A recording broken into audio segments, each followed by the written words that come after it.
that men are superior to women and should therefore lead over them in society is a church tradition, one we should no longer keep and should only stand upon. We should not keep male leadership as a prevailing norm. It is not grounded in fact. Both men and women have the same size brain. Both men and women have both feminine and masculine sides. Their masculine Pingala, Sunny, logical side, as well as their feminine Ida, intuitive side. Leaders are not born, they emerge. The way leaders emerge is that the leader is rightly the person able not only to see further than everyone else, but one who is first to see whatever it is. In effect, the leader is the visionary, one who sits on a perch and therefore able to see further than everyone else. One who has either been to the promised land or able to cross everyone and her into the likes of it. As a society, we in Belize should no longer keep male leadership elevated above our Belize Constitution. For our Constitution, the supreme law of our land, one which has been in force since the time of our 1981 independence, and yet has never been legislated, funded, and put into policy and operationalized to reflect with the equal rights that the darn Constitution gives to all Belizeans, irrespective of gender, ethnicity, or lifestyle. Because time and time again, the politicians, like wimps, continue to kowtow to the Christian church, of which the Pope is the head. For the Christian church, despite its many denominations, whether Pentecostal, Baptist, Adventist, Catholic, Anglican, or Methodist et al., is only one and the same Christian religion. The tenets of Christianity simply means the belief that all doors to salvation lead through Jesus Christ. This hope of salvation that the church is selling, with the hope of going to a so-called heaven, is likened to a dog chasing after its tail, for it is purely psychological. The church is speaking of heaven, it is unreal. Anyone claiming to know anything she only believes is telling a bold-faced lie. For you cannot know anything until it enters your experience, and you cannot experience anything that you have yet to perceive. This packaging of hope amounts to the selling of psychology. It's the reason the churches are empty of young people. Because in their minds, heaven is beginning to collapse. You should neither believe nor disbelieve anything until it enters your experience. Life is an expedition, and your intellect is your tool for exploration. Your intellect wants to know, not believe. For if you anchor in religion, how can you ever set sail? Unless you set sail, how can you explore? Unless you explore, how can you know and experience God, life, or the nature of your own experience, how you think, how you feel, and how you experience life? Life is neither idealistic, pessimistic, or optimistic. Life is realistic. Life is real. Therefore, be real. Real is what comes naturally. If you have to invent it, likened to a story, then it's a lie.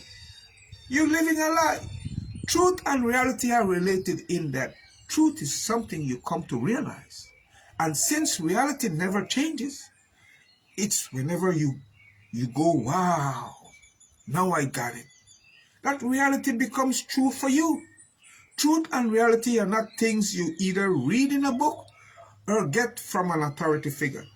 It is what it is. It is what comes naturally. Yeah, for God is real, and so is life. So get real. Only the politicians are rightly able to sell and deliver hope. such as the hope of owning your own home by the age of 30, hope of having a robust economy, hope for good roads and bridge infrastructure, and the hope of a safe and secure country to live in. Living this lie that men are born superior to women is the reason so many men are forthright, fall by the wayside, and become abusive towards women, because they tried to lead over them first by the way the colonialists did it, with servitude, having women serve them their food, bathe them, powder them, and tuck them into their beds. If servitude fails, then they apply leadership by force, which is the equivalent of slavery. Women are equated to possession in their minds, property in the minds of the church, which, whether your property is a person or thing, you do whatever you want with it. That's the legal definition of property. This possessive behavior is the trait of the devil. You only have to look at those walking the streets of Belize butt naked, out of their minds, out of their clothes. For whatever the demon possession possesses you, whenever he possesses you, absolutely. Possessive behavior is the trait of the devil, because you can't catch the devil with motive. For he tells you that he's treating you the way he is for your own good, your best interest, in your best interest. Therefore, since you can't catch the devil with motive, you judge by the result of his action. Such as when the wind blew up the skirt of Mrs. Jones, exposing her undergarments as she was traversing over Belchina Bridge, and she referred to it as the devil of a wind, judging by the result of its actions. You cannot change a person with possessive behavior. The devil is not there to change. He only changes victims.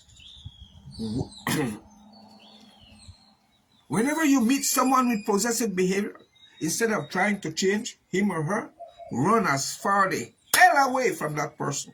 The antidote for a possessor is the complete domination over the victim.